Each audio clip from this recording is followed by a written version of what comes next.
दगलबाज शिवाजी. प्रबोधनकार ठाकरे. दगलबाज शिवाजीची मूळ कथा सांगताना प्रबोधनकार जीवनकथा लिहितात. वाचक कदाचित हे विशेषण शिवरायाला लावल्याबद्दल माझ्यावर गुरगुरतील, पण थांबा, ही मजेदार कथा तर आधी वाचा. 1926 चा मे महिना चालू होता. वसंत व्याख्यानमाला जागोजाग फुलल्या होत्या. एक दिवस माझे स्नेही कैलासवासी गोपीनाथराव कोतणवीस आणि भोरचे शिवप्रेमी शेटेबंधू माझ्याकडे आले. भोरला वसंत व्याख्यानमाला चालू आहे. तुमचे एक व्याख्यान यंदा तेथे व्हावे यासाठी आमंत्रण द्यायला आलो आहे. विषय कोणता? मी म्हणालो, विषय दगलबाज शिवाजी. एवढे शब्द ऐकतात शेटेबंधू दचकले. काय हे केशवराव? अहो, तुम्ही तर शिवरायांचे अट्टल भक्त आणि ही भाषा? मी म्हणालो, होय, म्हणूनच म्हणतो दगलबाज शिवाजी. तिघांनी खूप खल केला, पण मी आपला हेका सोडला नाही. निराशेने तिघेही माडी उतरून गेले. 2च मिनिटात गोपीनाथराव परत आले. हे काय सिक्रेट आहे केशवराव? त्यांनी विचारले. मी म्हणालो, अर्जुन बगलबाज होता. कर्तव्याला बगल मारून पळत होता. पण शिवाजी तसा नव्हता. तो वाकड्या दाराला वाकडी मेळ ठोकून समोर येईल त्या मुकाबल्याचा फडशा पाडणारा दगलबाज होता. दगलबाज नि दगाबाज यातील भेदच लोकांना समजत नाही. दगलबाज म्हणजे डिप्लोमॅट, दगाबाज म्हणजे ट्रेचरस. इरसाल मुसद्दी दगलबाजच असावा लागतो, कळाले? गोपीनाथरावांनी शेटेबंधूंना वर बोलवले आणि म्हटले, बस, ठरलं. विषय दगलबाज शिवाजीच. ते दोघे बिचारे त्यांच्याकडे पाहतच राहिले. अरे गोपीनाथराव, तू पण बाटलास? बर, होऊन जाऊ द्या तुमच्या मनासारखं. भाषण ऐकणारे देतील न्याय, आमचं काय? भोर शहरात खळबळ उडाली. व्याख्यानमालेच्या प्रसिद्धीसाठी बोर्डावर वक्ते प्रबोधनकार ठाकरे, विषय दगलबाज शिवाजी असे खडूने लिहिण्यात आले. काही मंडळींना चीड आली. त्यांनी ती क्रम बदलून वक्ते दगलबाज ठाकरे, विषय प्रबोधनकार शिवाजी असे 2-3 वेळा बदल केला. व्यवस्थापकांनी लिहावे आणि चिडखोरांनी ते बदलावे असा प्रकार व्याख्यानाच्या संध्याकाळपर्यंत चालला होता. मेहेंदळे यांच्या बसमधून वक्ते महाशयांची स्वारी भोरला निघाली. कात्रजचा बोगदा ओलांडून मैलभर बस पुढे गेली असेल नसेल तोच गडगडाट झाला. एकदम आकाशात काळे ढग जमा झाले. पाऊस धो धो कोसळू लागला. तशात एकाएकी बस गाडीही थांबली. आता मेहेंदळे तसाच पुण्याकडे जाणाऱ्या एका गाडीने 1 तासात दुसरी बस घेऊन येतो म्हणून सांगून गेला. आम्ही सारे बसलो पावसाचा तडाखा सोशी. सगळे चिंब भिजून ओले झालो. खरोखर 1 तासात नवी गाडी आली. व्याख्यान संध्याकाळी 7चे. आम्ही तेथे पोहोचलो रात्री 9 वाजता. श्रीराम मंदिराच्या सभामंडपामध्ये सभा भरली. चिक्कार गर्दी. जाहिरातही तशीच झाली होती ना. 1.5 तास व्याख्यान झाले. सगळीकडून आग्रहाची मागणी. भोरचे व्याख्यान ऐकून मी परतत असताना अनेक स्त्री पुरुषांनी मला घेरले नि काय वाटेल ते करून आजचे व्याख्यान समग्र छापून प्रसिद्ध करा असा आग्रह केला. या सार्वजनिक आग्रहाला खुद्द शेटेबंधूंनी जोरदार पाठिंबा दिला. ते म्हणाले, खरोखर केशवराव, दगलबाज नि दगाबाज या 2 शब्दातला भेदच आजवर आमच्या नजरेला कुणी आणला नव्हता. छत्रपती शिवरायांच्या राजकारणी चारित्र्याचा, कर्मयोगाचं अस्सल स्वरूपच तुम्ही आज आम्हाला समजावून दिलं. हे व्याख्यान छापून आलंच पाहिजे.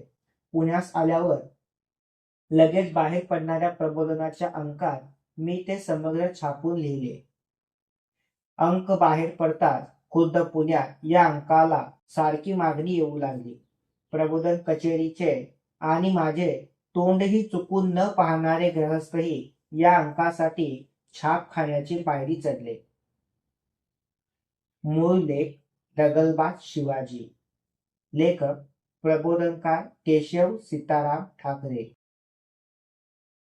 महाराष्ट्रापुरताच विचार केला तर आज हिंदूंची 33 कोटी देवांची फलटण पेन्शनीत निघून त्या सर्वांच्या ऐवजी एकटा शिवाजी छत्रपती परमेश्वर म्हणून अखिल मराठ्यांच्या हृदय सिंहासनावर विराजमान होऊन बसला आहे. शिवाजी म्हणजे मराठ्यांचा कुलस्वामी आणि महाराष्ट्राचा राष्ट्रदेव.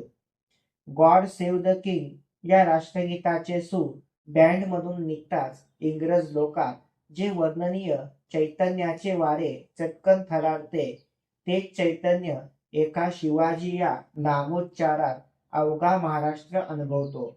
वंदे मातरम या राष्ट्रगीताला सुद्धा अजून मराठ्यांची अंतःकरणे काबीज करता येत नाही. याचे कारण शिवाजी शिवाय इतर कसल्याही भावनेला येथे जागाच उरलेली नाही. एवढे ज्या शिवरायांचे महात्म्य, त्याला दगाबाज हे विशेषण लावण्याचे धाडस प्रबोधनकारांसारख्या जातीवंत मराठ्यांनी करावे ही वस्त्रगाळ निमक हरामी होय, अशा शंकेचे काहूर वाचकांच्या वृत्तीत फुटल्याशिवाय राहणार नाही. शिवरायांसारख्या राष्ट्रवीराची कुचेष्टा करून आपली प्रतिष्ठा वाढवण्याचा प्रबोधनकारांचा हा बाष्कळ प्रयत्न तरी नसेल ना, असाही कित्येक तर्क बांधतील. या सर्व शंकितांना आम्ही आगाऊच ग्वाही देऊन ठेवतो की प्रबोधनकारांच्या खाणीच्या इतिहासात निमक हरामी आणि आत्मप्रतिष्ठा आजपर्यंत कोणालाही आढळलेली नाही. शिवरायास आठवावे का आठवावे, आम्हास तो नित्य आठवतोय का? विसरू म्हटले तरी का विसरला जात नाही? शिवरायांनी केले तरी काय की त्याची महाराष्ट्राने आमरण स्मरणच करावे? माणसांची माणुसकी त्यांच्या राष्ट्रीय स्वातंत्र्याने सिद्ध होत असते. ज्या राष्ट्राला स्वातंत्र्य नाही, परकीयांच्या राजसत्तेखाली जे वागत असते, त्या राष्ट्रातल्या माणसांना ह्युमन कॅटल, मानसी गुरेढोरे ही संज्ञा यथायोग्य शोभते. शिवाजींच्या हृदयात राष्ट्रधर्माच्या या तीव्र भेदाची विद्युल्लता चमकेपर्यंत 17व्या शतकाच्या मध्यापर्यंत महाराष्ट्रातला हिंदू म्हणजे ह्युमन कॅटल बनलेला होता. तोंड असून मुका, कान असून बहिरा, डोळे असून आंधळा, माणूस असून परकीय मुसलमानी सत्तेच्या पकाली वाहणारा बैल होऊन राहिला होता. गुलामगिरीची पेंड कडबा खाऊन खाऊन हा बैल सुद्धा इतका मस्तवाल बनला होता की इस्लामी मानापानाच्या नक्षीदार झुली घुंगर माळांनी नटलेल्या त्यांच्या अनेक पुढारी नंदी बैलांच्या शिवाजींच्या राष्ट्रीय प्रबोधन कार्यात शेकडो वेळा शिंगे खुपसण्यास कमी केले नाही. महाराष्ट्राला माणुसकी देण्याच्या महत् कार्यात विरोधाचे जितके बाण शिवाजी गरुडाच्या काळजात घुसले, तितक्या तितक्या बाणांचा पिसारा स्वकीयांच्याच पंखांचा होता. दारच्या प्रतिस्पर्ध्यापेक्षा घरच्या विरोधकांशी झगडण्यातच शिवाजीला अर्ध्या अधिक हिमतीचा होम करावा लागला. अशा अवस्थेतही शक्तियुक्तीची पराकाष्ठा करून शिवाजीने महाराष्ट्राला स्वतंत्र हिंदवी स्वराज्याचा सोहळा दाखवून मराठ्यांना पशुवृत्तीतून माणसात आणून बसवले. जी गोष्ट एका काळी अखिल महाराष्ट्राला अशक्य वाटत होती, आजही ती पुन्हा अशक्य अशक्य अशक्य म्हणून परिस्थिती आम्हाला दटावून बजावित आहे. तीच नेमकी गोष्ट शिवाजीने शक्य करून दाखवली. या एकाच कारणासाठी महाराष्ट्राने शिवरायाला अखंड आठवले पाहिजे आणि तसा तो आठवीत आहे. परंतु शिवरायांच्या चरित्राकडे महाराष्ट्र आज ज्या दृष्टीने पाहत आहे, ती आमच्या हाडीमासी भिनलेल्या अवतारी कल्पनेने आरपार बुरसटून गेलेली असल्यामुळे शिवरायांच्या विकृत चित्राच्या भजनीत आमची टाळकुटी भावना फुकट खर्ची पडत आहे. इतकेच नव्हे तर त्यामुळे शिवाजींच्या राष्ट्र उद्धारक विराट व्यूहाबद्दल आम्हाला फारसा गंभीरपणाही वाटेनासा झाला आहे. शिवाजींचा स्वराज्य उपक्रम म्हणजे ईश्वरी संकेताने आणि समर्थांच्या कृपेने सहजगत्या घडून आलेला एक नवलाईचा चमत्कार.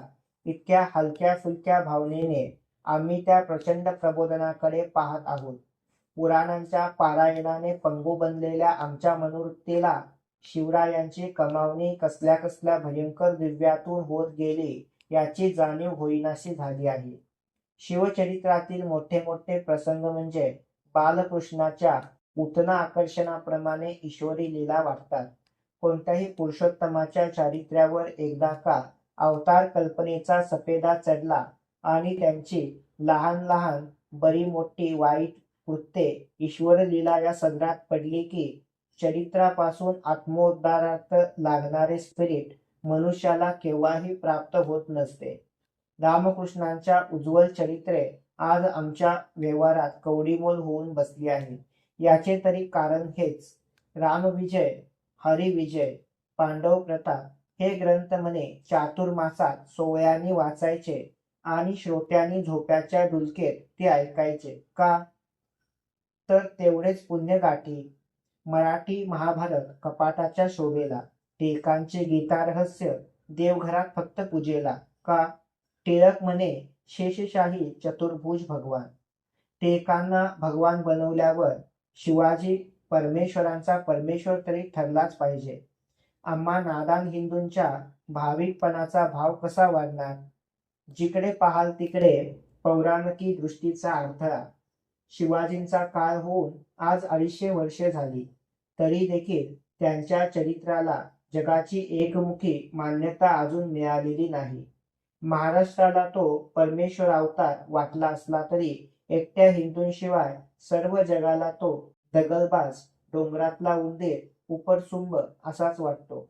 पुण्यात कैलासवासी शाहू महाराज करवीरकरांनी शिवाजी मेमोरियलचा धाडसी प्रयोग केलेल्या दिवसापासून राजकर्त्या इंग्रजी नोकरशाहीची शिवाजींविषयीची भाषा किंचित नरमलेली आहे.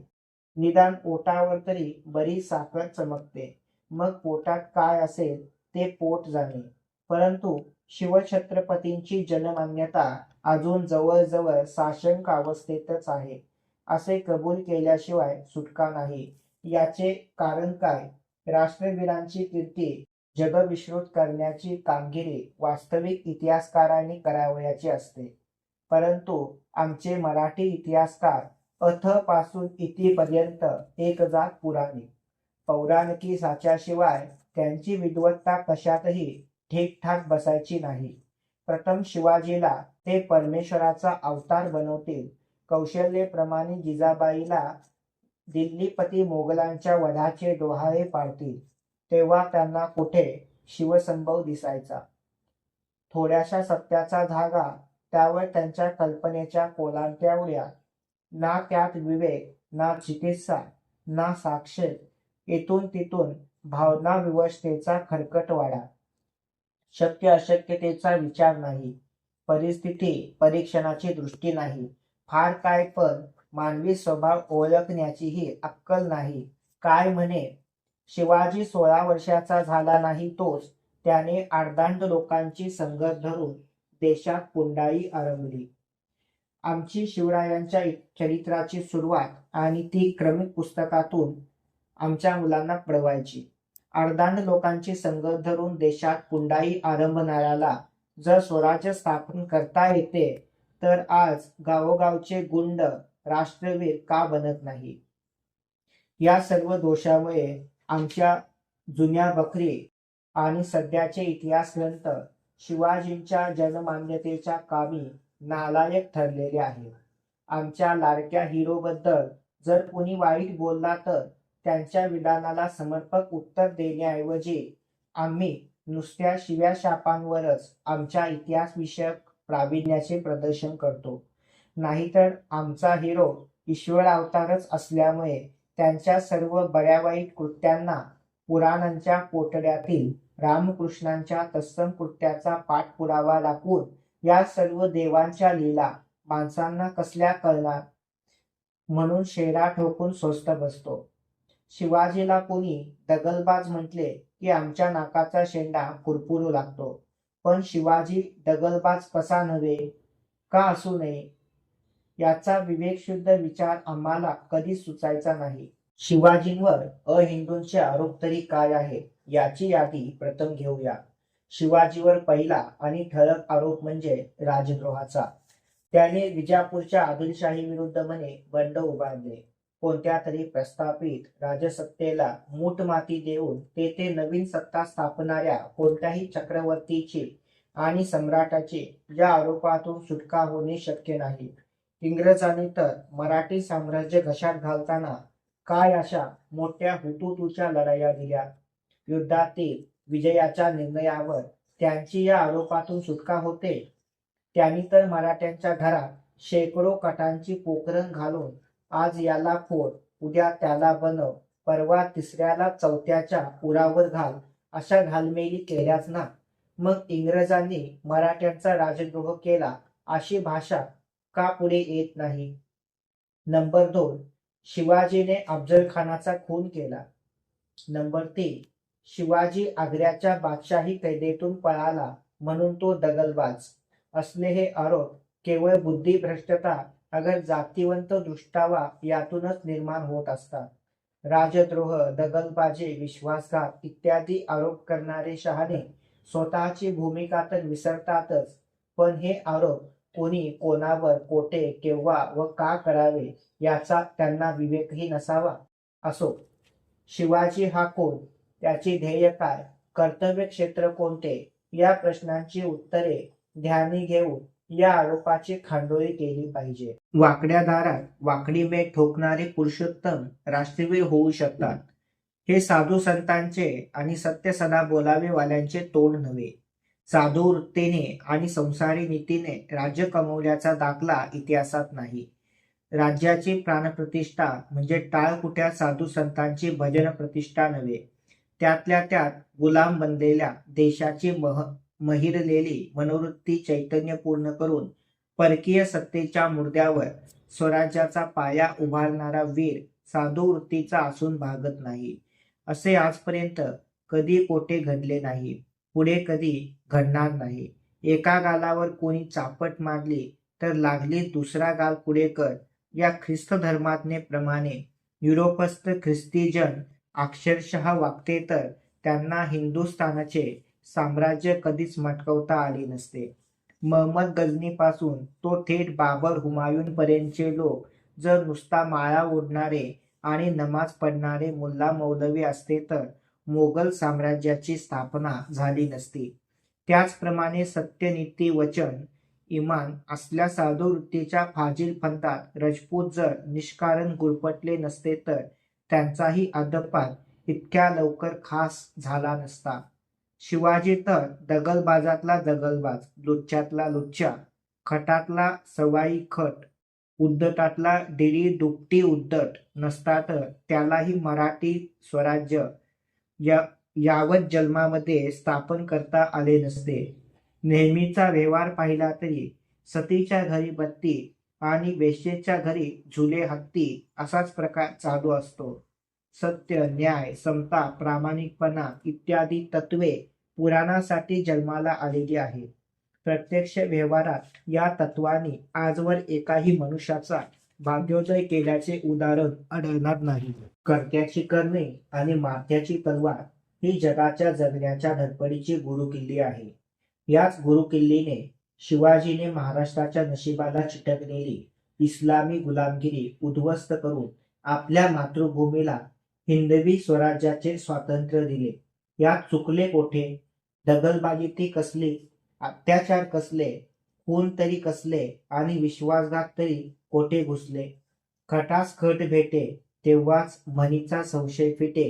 हिंदू लोक चंद्रार्क, मुसलमानी सत्तेचे गुलाम होऊन राहणार काय? शिवाजींच्या या प्रश्नाला तत्कालीन प्रस्थापित राजसत्तेने होय होय होय या मगरुरीच्या प्रतिध्वनीचे उत्तर दिले. त्यावर कल्पांत करीन, पण ही मगरुरी टिकू देणार नाही. हिंदू स्वतंत्र झालाच पाहिजे अशी शिवाजीने धडाडीची उलट सलामी दिली. हिंदुस्थान आणि त्यावर राज्य म्हणे, सत्ता म्हणे मुसलमानांची. या दगलबाज परिस्थितीचा नायनाट करण्यासाठी शिवाजीला देडी दुपटी दगलबाज बनल्याशिवाय गत्यंतरच नव्हते. मुसलमानी प्रस्थापित राज्यसत्तेचा विध्वंस ही ज्याने आपल्या कर्तव्याची दिशा ठरवली, त्या कर्तव्यात त्याने आपल्या वैयक्तिक स्वार्थाचा आमूलाग्र संन्यास केला आणि कर्तव्य सिद्धीवर कोट्यवधी जीवांचा ऐहिक मोक्ष अवलंबून होता. त्या कर्तव्यासाठी त्या गुलामगिरीचा कंठ कारकन फोडताना अफजल खानाचाच काय, पण शिर्के, मोरे, जाधवांसारखे स्वकीय कंटक आडवे येतात त्यांचेही खून पाडणे शिवाजींच्या राष्ट्रधर्माला आणि राजकारणी नीतीला मुळीच विसंगत नव्हते. फार काय, पण विजापूरहून अफजल खान आला त्याच प्रतिज्ञेने व तयारीने शिवाजींचा प्रत्यक्ष बाप शहाजी जरी आला असता तरी हिंदवी स्वराज्य स्थापनेच्या महत् कार्यासाठी शिवाजीने त्याचाही कोटळा फाडून आपल्या हाताने आपल्या मातोश्रीच्या कपाळाचे कुंकू पुसायला कमी केले नसते. राष्ट्र उद्धाराच्या पवित्र कर्तव्य क्षेत्रात ध्येयाच्या सिद्धीसाठी आडवा आला की का, हीच जेथे नीतीचा दंडक आहे तेथे मातृदेवोभव पितृदेवोभव या संसारी लोकांच्या आंबटवर्णी नीतीचे नियम काय होते. दगलबाजीशिवाय राजसत्ता नाही आणि उलट्या काळजाशिवाय राजकारण नाही. स्वराज्य स्थापनेसाठी आणि परदेश जिंकून साम्राज्यवृद्धी करण्यासाठी आजपर्यंत दगलबाज्या केल्या नाहीत कुणी? सर्वांनी केल्या. कोणीही नाकाला जीभ लावण्याचा खटाटोप करू नये. स्वतंत्र अमेरिकन संस्थानाची प्राणप्रतिष्ठा ब्रिटिश रक्ताच्या लोकांनी ब्रिटिश सत्तेला उलथवूनच केली ना. कुठे गेला तो रक्ताचा जिव्हाळा त्यावेळी? आर्यांनी जसा अनार्यांचा बिमोड करून हिंदुस्थानात तंगड्या पसरल्या तद्वत अमेरिकन वसाहतवाल्यांनी रेड इंडियनच्या कत्तली व विध्वंस केला. तो शुद्ध युनिव्हर्सल ब्रदरहूड विश्वबंधुत्वाच्याच भावनेनी काय? मुसलमानी सत्तामदाच्या धुंदीत हिंदूंवर केलेल्या अत्याचाराचे बरेच तिखटमिठाचे वर्णन आपण बकरी, नाटके, कादंबऱ्यातून वाचतो. परंतु पोर्तुगीज, डच, इंग्रज, फ्रेंच या ख्रिस्ती राष्ट्रांच्या अरेरावींनी हिंदुस्थानात केलेल्या अत्याचारांपुढे ते क-पदार्थ ठरेल. पोर्तुगीजांच्या प्रपितामह वास्को द गामा याने आपल्या दुसऱ्या सफरीत झामेरियनच्या वतीने स्वागत देण्यास आलेल्या ब्राह्मण वकिलाचे काम कापून तेथे कुत्र्याचे कान शिवले. आपल्या पोर्तुगीज राष्ट्राचा दरारा दाखवण्यासाठी बेसावध कालिकत बंदरावर तोफांचा भडीमार केला. बंदरातील जहाजे लुटून त्यांच्याच 800 नावाड्यांचे नाक कान कापले, सोट्याने दात पाडले. तोडलेले सर्व अवयव एका ताटात भरून त्या ब्राह्मण वकिलाबरोबर याची भाजी करून खा या निरोपासह झोमेरियनकडे पाठवले. शिवाजीने अशा प्रकारची राक्षसी कृत्ये कधी व कोठे केलेली असल्यास त्याच्या निंदकाने खुशाल पुरावे पुढे आणावेत. अल्फोन्सो अल्बर्कने तिमय्या गिरसप्पा नावाच्या देशद्रोही हिंदू राजाच्या मदतीने गोवा काबीज केल्यानंतर आपल्या सत्तेचा वचक दाखवण्यासाठी तिथल्या मुसलमान रहिवाशांची आणि निरपराधी बायका मुलांची सर्रास कत्तल करून दिल्लीच्या नादरशहालाही लाज आणली. ख्रिश्चन धर्माच्या प्रसारार्थ उरल्या सुरल्या अनाथ मुसलमान विधवांची पोर्तुगीज पुरुषांबरोबर बळजबरी लग्ने ठोकून गोव्यातील लोकविश्रुत हापकाष्ट पोर्तुगीज प्रजा निर्माण केली. हिंदू देवळांच्या विध्वंसासाठी निरोनाने केलेली साष्टीतील कत्तल ख्रिस्ती धर्माच्या व येशू ख्रिस्ताच्या प्रेमपूर्णत्वाला कशी काय साधली शोभली हे ख्रिस्ती धर्ममार्तंडाने सांगावे. मुसलमानांच्या मशिदीबद्दल शिवाजीने हेच ख्रिस्ती धोरण ठेवले असते तर मशिदींपुढे वादाचा प्रश्न आज निघालाच नसता. पण शिवाजी म्हणजे हिंदू धर्माचा मूर्तिमंत मोहरा. वेड्यात सापडलेल्या किंवा लढाई जिंकलेल्या वृद्ध, मुले, स्त्रियांबद्दल शिवाजींचा दयावंत दंडक महाशूरच होता. पवित्र कुराण हाती पडताच तो त्याची पालखीतून वाजत गाजत सन्मानपूर्वक परतावणी करत असे. दक्षिणेतल्या कित्येक मशिदींना शिवाजीने दिलेली वर्षासने आजही चालू आहेत. शिवाजींवर किंवा सरास हिंदू नृपतींवर दगलबाजीचे आरोप करणाऱ्या इंग्रज इतिहासकारांना Robert Clive, Warren Hastings, Lord Dalhousie इत्यादी अनेक राजकारणी महापुरुषांची कारस्थाने साजरी गोजरी वाटण्याचे आम्हाला तरी एवढेच कारण दिसते की त्यांना दगलबाजी उर्फ उर्दू मराठा शब्दातला डिप्लोमसी हा गोंडस इंग्रजी शब्द प्रचारात आणलेला आहे. त्यांच्या पोटात स्वर्ग नरकासह सारे विश्व पचनी पडले तरी त्याचे अजीर्ण म्हणून कधी व्हायचे नाही. डिप्लोमसी उर्फ दगलबाजी ही राज्यक्रांतीची जीवनदेवता आहे. तिच्या उपासनेने स्वराष्ट्राच्या भाग्यसिंधूला अपरंपार भरती आणणाऱ्या सर्व डिप्लोमॅटांची शूद्र लौकिकी नीतीच्या चव्हाट्यावर चिकित्सा करणे हे चिकित्सकांच्या शूद्र मनाचे द्योतक आहे. डिप्लोमॅट उर्फ राजकारणी दगलबाजांना संसारी नीतीच्या दंडकाखाली खेचले तर पृथ्वीवरील कोणत्याही चक्रवर्ती नृपतीच्या आणि लोकशाही राजसत्तेच्या तोंडाला फासायला काळ्याशिवाय दुसरा रंगच उरणार नाही. अर्थात स्वराज्य संस्थापक आणि साम्राज्य प्रसारक राष्ट्रवीरांच्या चरित्राकडे पाहण्याची ही दृष्टी चुकीची आहे. स्वदेशाच्या सौभाग्याचे आणि स्वातंत्र्याचे अतिउच्च आणि व्यापक ध्येय साधण्यापलीकडे राष्ट्रवीरांना स्वतःचा स्वार्थ असा कधीच नसतो. स्वार्थाचा संन्यास करून कोट्यावधी स्वदेशी बांधवांच्या हितासाठी झगडताना त्यांना त्यांच्या हातून बऱ्या वाईट कृत्यांची परीक्षा संकुचित अशा संसारी नीतीच्या दुर्बिणीतून करणे सपशेल चुकीचे आहे. पुष्कळ वेळा राष्ट्रसेवेच्या व्यापक देहासाठी झगडणाऱ्या जातिवंत शूद्रांकडून अमानुष कृत्ये घडतात. नाही असे नाही. म्हणून काय तर साऱ्या स्वराज्य व स्वधर्म सेवकांना शूद्र लेखायचे हा अत्याचार त्यांनी काय स्वार्थासाठी केले? स्वार्थ मानायचा असतो तो इतका महान महासागरासारखा की त्याच्यात त्यांच्या दोषांचे प्रमाण म्हणजे दर्यामी खसखस. कोणत्याही राजसत्तेच्या पायातले दगडधोंडे माती उकळून पहा. त्यात खून, रक्तपात, अत्याचार, विश्वासघात याशिवाय दुसरे काहीच आढळणार नाही. परराज्यांच्या मुंड्या मुरगळल्याशिवाय स्वराज्याची मान ताठ बसत नाही. परक्यांच्या घरादारांच्या होया केल्याशिवाय आपल्या राजसत्तेच्या महात्म्याची दिवाळी साजरी होत नाही. बळी तो कानपिरी कम दगलबाज उर्फ बेअक्कल लोकांनी सवाई सोट्या दगलबाज लोकांच्या सत्तेखाली निमूटपणे चेचले जावे हा निसर्गाचा दंडकच आहे. तात्पर्य दगलबाजी उर्फ यच्छावत सर्व राज्यसंस्थापकांचा मुख्य सद्गुण आहे. हा सद्गुण त्यांच्या अंगी विशेष. तेच राष्ट्रोत्तम पुरुषोत्तम देशाच्या नवमन्वंतराचे शककर्ते म्हणून इतिहासात चिरंजीव होऊन बसले आहेत. विश्वासघात, बेईमानी, खून, अत्याचार, जाळपोळ इत्यादी गोष्टी पौराणिक ग्रंथाच्या आणि शाब्दिक वादाच्या क्षेत्रात अत्यंत अमानुष मानल्या असल्या तरी राजकारणी क्षेत्रात त्यांची गणना सद्गुण या गोष्टीमध्ये होते. शिवाजीचे ध्येय काय होते? शिवाजी काय मुसलमानांचा द्वेष्टा होता? मुळीच नाही. तो कोणाचाच द्वेष्टा नव्हता.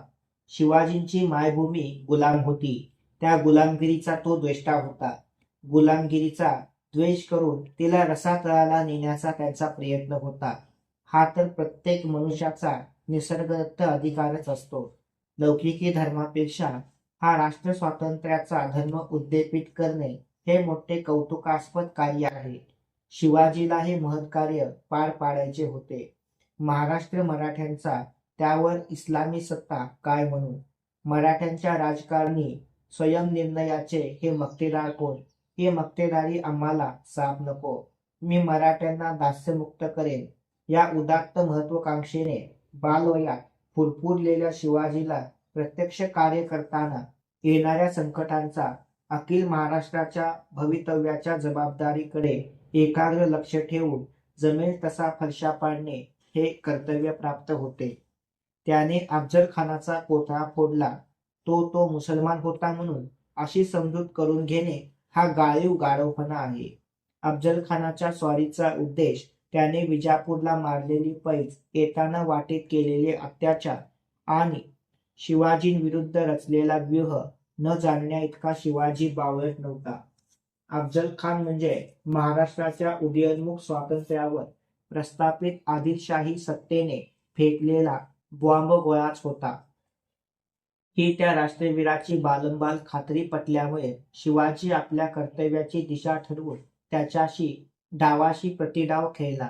अखेर अतुल्य प्रसंगावधानानेच त्याने त्याला त्याच्याच युक्तीने गारद केले. शिवाजीचा महाराष्ट्र स्वातंत्र्याचा उद्योग म्हणजे सहजगत्या टाचेखाली विझणारी ठिणगी नव्हे, हे त्याने विजापूरच्या प्रत्यक्ष निदर्शनास आणून दिले. शेक्सपियरच्या हॅम्लेटला गीताशास्त्राचे पाठबळ नव्हते, म्हणून त्याच्या जगावे की मरावे या शंकेचे पर्यावसन दुःख पर्यावसायी झाले. हिंदुजन गीतेशी बेईमान झाले, म्हणून आज ते साऱ्या जगाचे अकाली बैल बनले आहेत. प्रत्येक राष्ट्रसंसारापुढे जगावे की मरावे हाच प्रश्न नेहमी पडत आला आहे आणि तो सोडवण्याच्या कुशलतेनेच त्या त्या राष्ट्राच्या उन्नती अवनतीचा इतिहास रंगवलेला आहे. आज प्रत्येक गुलाम राष्ट्रापुढे हाच प्रश्न आहे. आपल्यापुढे तोच आहे, शिवाजीपुढे तोच होता, अर्जुनापुढेही तोच होता. अर्जुन सुद्धा कर्म कोणते अकर्म कोणते याचा त्याला मोह पडला. त्याचे मन साधुत्वाच्या कल्पनेने वितळू लागले होते आणि राजकारणपटू मुत्सद्य अग्रणी श्रीकृष्णाने वेळीच त्याच्या भ्रमाचे निरसन केले नसते तर अर्जुनाच्या कपाळी नामर्द षंडत्वाचा काळिमा कायमचा लागला असता. भारतीय महायुद्ध हिंदूतले होते. एकाच राजघराण्यातल्या दोन चुलत तटातले होते. आप्तस्वकीयातील रक्तपातांचा प्रसंग. कौरव पांडव यांच्यापैकी कोणाचा तरी एकाचा विध्वंस झाल्याशिवाय भरतखंडाच्या राष्ट्रीय भव्यतेचा महत्वाचा प्रश्न सुटणारा नव्हता. अर्जुनाच्या समोर सारा गोतावळा युद्धासाठी उभा होता. भीष्म द्रोणासारखे पूज्य गुरुवरही सामन्याला समोर होते. अहिंसा परमो धर्म. मग त्यांच्यावर शस्त्र कसे चालवावे की नाही, हा सारा गोतावळा ठार मारून मी काय मिळवणार? भारत, साम्राज्य यापेक्षा संन्यास काय वाईट? युद्धातील रक्तपात व अत्याचार हे कर्म की अकर्म? असल्या लौकिकी विचारांनी अर्जुन भांबावून गेला. त्याला राजकारणी दगलबाजी म्हणजे मोठे पाप वाटू लागले. तो साध्या संसारी माणसाप्रमाणे महायुद्धाच्या उद्देशाकडे आणि त्यातल्या अत्याचाराकडे पाहू लागला. त्यामुळे नीती, न्याय, धर्म, सत्य यांची विकृत रूपे त्याला दिसून कर्तव्याचा त्याला विवेक उरला नाही. मिथ्या साधुत्वाच्या कल्पनेने अर्जुनाच्या पौरुषत्वाला अविवेकाची लागत असलेली वाळवी झाडण्यासाठी श्रीकृष्णाला कितीतरी प्रयत्न करावे लागले. नीती सांगितली, विवेक पडविला, अखेर दमदाटी सुद्धा केली. तेव्हा पोटे सव्याची धनंजयाला युद्धाला प्रवृत्त झाले. आता शिवाजींकडे पहा. हिंदवी स्वराज्य व्हावे हे श्रींच्या मनात फार आहे.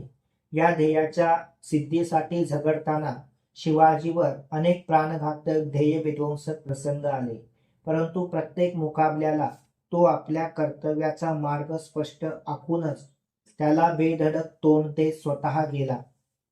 शाहिस्ते खानावरील मुकाबला घ्या, अफजल खानावरच्या दगबाजीवरील मात घ्या, शहाजी राजांच्या सुटकेसाठी केलेले प्रयत्न घ्या, आग्र्यावरून निसटण्याची योजना घ्या, काय वाटेल ते प्रसंग घ्या. त्यात कर्तव्याची स्पष्ट कल्पना करून निधड्या छातीने शिवाजी त्याचा फरशा पाडीत गेला. अर्जुनाप्रमाणे शिवाजी कधी भांबावला नाही, कधी संन्यास घ्यायला उठला नाही. बगलबाज अर्जुन आणि दगलबाज शिवाजी या तुलनेत विचारांचे ब्रह्मांड आहे. भारतीय समरभूमीवरील अर्जुन आणि प्रतापगडावरील अफजल खानापुढे उभा ठाकलेला शिवाजी यांची तुलना केली तर अर्जुनापेक्षा शिवाजी शतपट श्रेष्ठ ठरतो. काका, मामा, आप्पा, बाबा यांना कसे मारू या क्षुद्र कल्पनेला बळी पडून विहित कर्तव्याला बगल मारून पळू पाहणारा बगलबाज अर्जुन पहा आणि भेटीचे सोंग करून दगा देण्यास आलेल्या दगलबाज अफजल खानाला त्याच्याच युक्तीने गारद करणारा कर्तव्य तत्पर सवाई दगलबाज शिवाजी पहा. म्हणजे कर्तव्याचे कोडे तरी सुटेल. अफजल खानाला ठार मारल्याशिवाय किंवा त्याच्या हाती शिवाजी जिवंत किंवा मेलेला सापडल्याशिवाय या मुकाबल्याचा निर्णय लागणारा नव्हता. अर्थात अफजल खानाला मारेल किंवा मी मरेन असा अटीतटीचा सामना देण्याच्या तयारीने शिवाजी प्रतापगड चढला आणि त्यांच्या अलौकिक प्रसंगावधानानेच त्याने अशक्य गोष्ट शक्य करून दाखवली. हिंदवी स्वराज्याच्या प्राणप्रतिष्ठेसाठी स्वतःचा प्राण देणे अथवा अफजल खानाचा प्राण घेणे यापेक्षा तिसरा मार्ग शिवाजी पुढे नव्हता. अर्थात ते कर्तव्य त्याने मोठ्या कुशलतेने पार पाडून योगाः कर्मसु कौशल्यम या गीता उक्तीप्रमाणे राजकारणी दगलबाजातील योगीराज ही आपली कीर्ती जगजाहीर केली. श्रीकृष्णाने गीता सांगितली अर्जुनाला, पण ती प्रत्यक्ष आचरणात आणून महाराष्ट्राचा राष्ट्रधर्म भगवद्गीतेत आहे हे सप्रमाण सिद्ध केले ते शिवाजीने. गीतेचे पांग पांडवांनी फेडले नाही, ते शिवाजीने फेडले. महाभारतीय इतिहासाला आपल्या बुद्धिप्रभावाने रंगवून चिरंजीव करणाऱ्या दगलबाज श्रीकृष्णाला अर्जुनापेक्षा दगलबाज शिवाजी हाच खरा शिष्य व अनुयायी लाभला, यात मुळी संशय नाही. अर्थात यत्र योगेश्वरः कृष्णः हा श्लोक यापुढे यत्र योगेश्वरो कृष्णो यत्र शिवराय भूपती तत्र श्रीविजयो भूतीर ध्रुवा मतीर नीतिर्ममः असाच वाचला पाहिजे. बोला दगलबाज शिवाजीचा जय जयकार.